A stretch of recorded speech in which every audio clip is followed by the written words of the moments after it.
Hello दोस्तों, welcome to my YouTube channel. आज आपके लिए लाए क्लास 10th का ऑब्जेक्टिव। आप देख सकते हैं, सब्जेक्ट का नाम है फिजिक्स। और इस वीडियो को देखने के लिए सब्सक्राइब, लाइक और कमेंट ज़रूर कीजिएगा। चलिए स्टार्ट।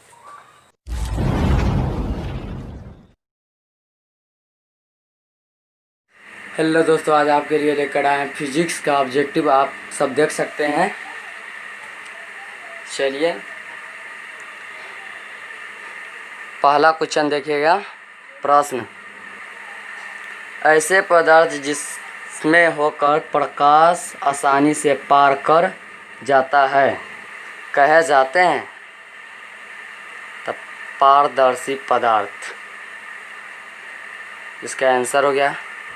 अब दूसरा नंबर क्वेश्चन देखेंगे। प्रश्न, परावर्तन कोण होता है? तो इसका आंसर देखिएगा।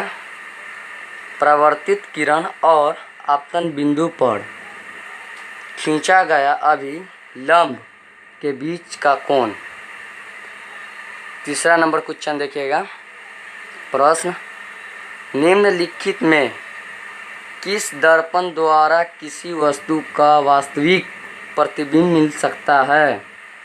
फिर से देखिएगा क्वेश्चन।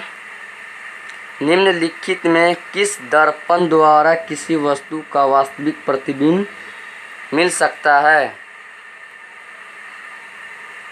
अवतल दर्पण द्वारा।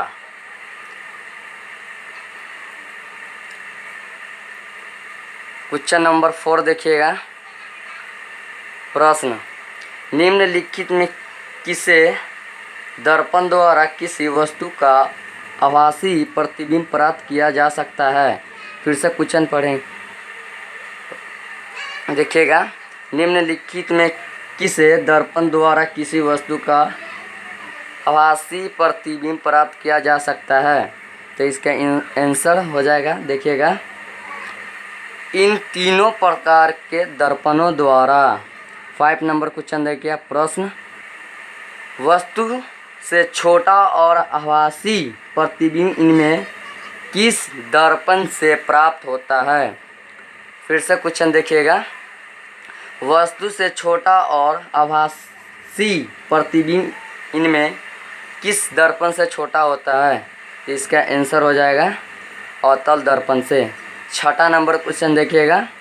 निम्नलिखित में किसे के द्वारा एक बिंदु स्रोत से समांतर किरण पुंज मिल सकता है? फिर से क्वेश्चन देखिए। निम्नलिखित में किसके द्वारा एक बिंदु स्रोत से समांतर किरण पुंज मिल सकता है? इसका आंसर हो जाएगा अवतल दर्पण। प्रश्न 7 देखिएगा। कहाँ पर स्थित होने से वस्तु का बिंब अवतल दर्पण के फोकस पर बनता है? फिर से क्वेश्चन देखिएगा।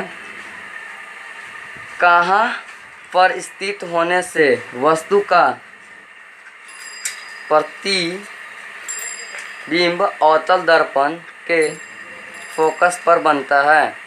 तो इसका आंसर हो जाएगा अनंत।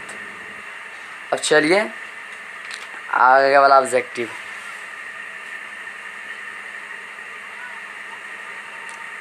एट नंबर देखिएगा। प्रश्न, अवतल दर्पण की फोकस दूरी उसकी वक्रता त्रिज्या की। फिर से क्वेश्चन देखिएगा। अवतल दर्पण की फोकस दूरी उसकी वक्रता त्रिज्या की। तो इसका आंसर हो जाएगा आपको आधी होती है। 9 नंबर क्वेश्चन देखिएगा। प्रश्न, एक अवतल दर्पण में वस्तु बिंब की स्थिति फोकस और ध्रुव के बीच हो तो प्राप्त प्रतिबिंब होगा। फिर से क्वेश्चन देखिएगा। एक अवतल दर्पण में वस्तु बिंब की स्थिति फोकस और ध्रुव के बीच हो तो प्राप्त प्रतिबिंब होगा। तो इसका आंसर होगा अवसारी या काल्पनिक काल्पनिक और बड़ा।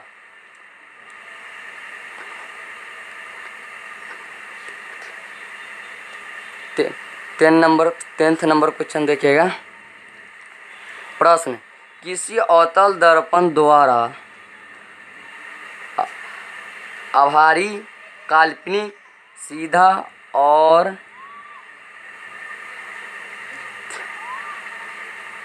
अवधारित प्रतिबिंब तब बनाता है जब वस्तु बिंब की स्थिति में होती है। तो इसका आंसर आपको हो जाएगा दर्पण के ध्रुव और उसके फोकस के बीच। 11 नंबर क्वेश्चन देखिएगा। मोटर गाड़ी के चालक के सामने लगा रहता है। मोटर गाड़ी के चालक के सामने लगा रहता है उत्तल दर्पण। 12 नंबर क्वेश्चन देखिएगा। उत्तल दर्पण द्वारा बना प्रतिबिंब होता है। उत्तल दर्पण द्वारा बना प्रतिबिंब होता है काल्पनिक और सीधा। उत्तल दर्पण द्वारा बना प्रतिबिंब होता है